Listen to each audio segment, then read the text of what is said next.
ព្រៃកោផ្លូវអាកាសសូមមិនតកសុវត្ថិភាពពេលវេលាកុំបីអាខានឡើយសូមអនុមោទនា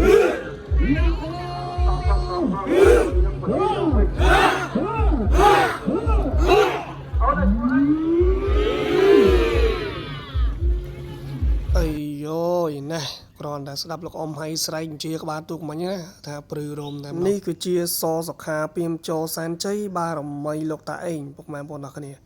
គឺជាទូដែលមានភាពល្បីល្បាញមែនតើគឺ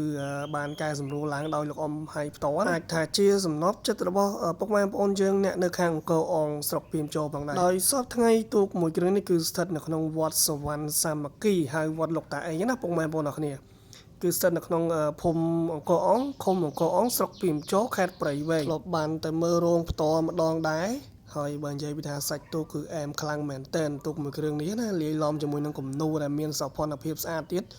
ហើយលបឿននោះក៏ញាក់សាច់ទៀតពុកម៉ែបងប្អូនអរគ្នាតែសពថ្ងៃគឺមានមួយគ្រឿងទៀតផងដែរពុកម៉ែបងប្អូនអរគ្នាគឺជាសិស្សប្អូនណាដែលទៅយកមកនោះទេហើយកំពុងតែកែសម្រួលផងដែរដោយក្រុមជាលោកអ៊ំត្រីប៊ុនហៃតែម្ដងដោយដាក់ឈ្មោះថាអង្គរអង្គធិបតីបារមីលោកតាអេងបើតាមព័ត៌មានដែលខ្ញុំបានដឹងពី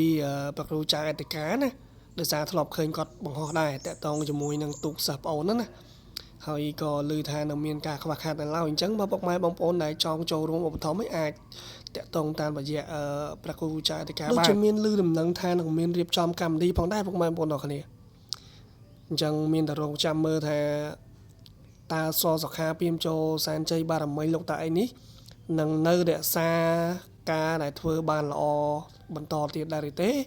ហើយចង់ដឹងថាលបឿននាពេលបច្ចុប្បន្ននេះ